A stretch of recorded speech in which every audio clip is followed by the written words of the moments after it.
ඉත්‍යන්තර කීපයක් තියෙනවා නේද ගන්න බලන්න. සර් අපිට බෑන්ඩ් එකක් දෙනවද? අනේ මොකටද සින්දු කියන්නේ?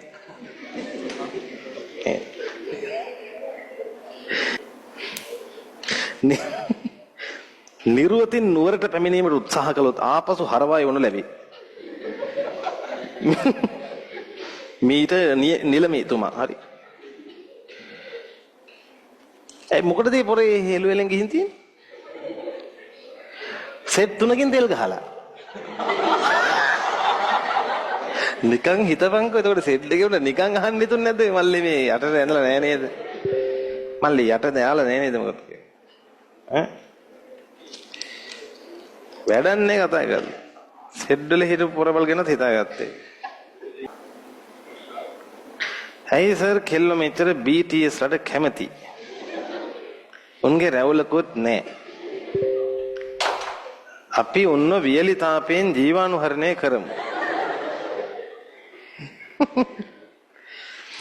කෙනෙක්ට කැමැත්තක් හිතෙන්නේ ඇයි? කෙනෙක්ට කැමැත්තක් හිතෙන්නේ ගොඩක්ම මෙහෙම එකකුත් තියෙනවා. තමන්ගේ ෆ්‍රීකවෙන්සි එකට සෙට් වෙනවා. ඒ කියන්නේ ඔයාලා යාළුවෝ හොයාගන්න ඔයාලා වගේ අපි දෙන්න නම් එක වගේ නේද කියලා බුදුම වැඩක් එක. යාළුවෝ සෙට් වෙන්නෙම එකම වයිබ් එකකට.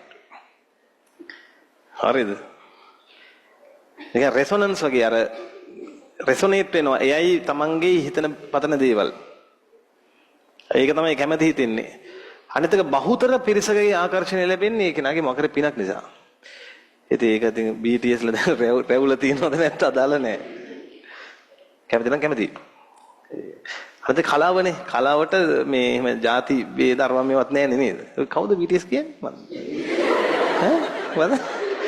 අර කොරියන් ටීම් එකක් නේද එහෙමක් හරි. එහෙම එකද? මම මේ දන්නේ එකද ඔයාලා කියන්නේ? ඔව්නේ.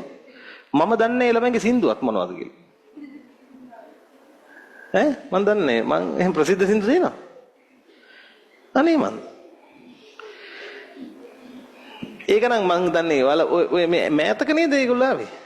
දන්නේ මම දන්නේ. මං ඇහුවත් ඔය තේරෙන්නෙත් නෑ මට. ඒගොල්ලෝ ඒතර කොරියන් භාෂාවෙන්ද කියන්නේ? දෙකෙන්ම කියනවා. මේ ඉංග්‍රීසිත් කියනවා. හරි. ආයෙක Backstreet Boys ලා දැන් වයසද? එහෙම දන්නේ නැද්ද ඔයාලා Backstreet Boys කියලා දන්නේ නැද්ද? පට්ටසිරි දන්නේ නැද්ද? දන්නවනේ. We quit playing games කියලා ඈ ඒව දන්නේ කියන්නේ මාර අපරාධයක් මම මේක බැලුවේ අපි මෙච්චර වයසද යකෝ මේ කියලා Backstreet Boys ලාගේ ඒ කාලේ තියෙන දැන් මෙහෙමයි මම දන්නවා ඒගොල්ලෝ දෙන වයස ඇති දැන් ඊට අලුතින් කට්ටිය ඇවිත් ඇති මේ නමුත් අර ඒක ඉතින් එහෙම තමයි කාලෙන් කාලට අලුත් වෙනවා එක එක අයගේ ඉතින් නේද රිද්ම් එක නේද රැවුලේ ප්‍රශ්නයක් එතෙන්ට නෑ ඇත්තටම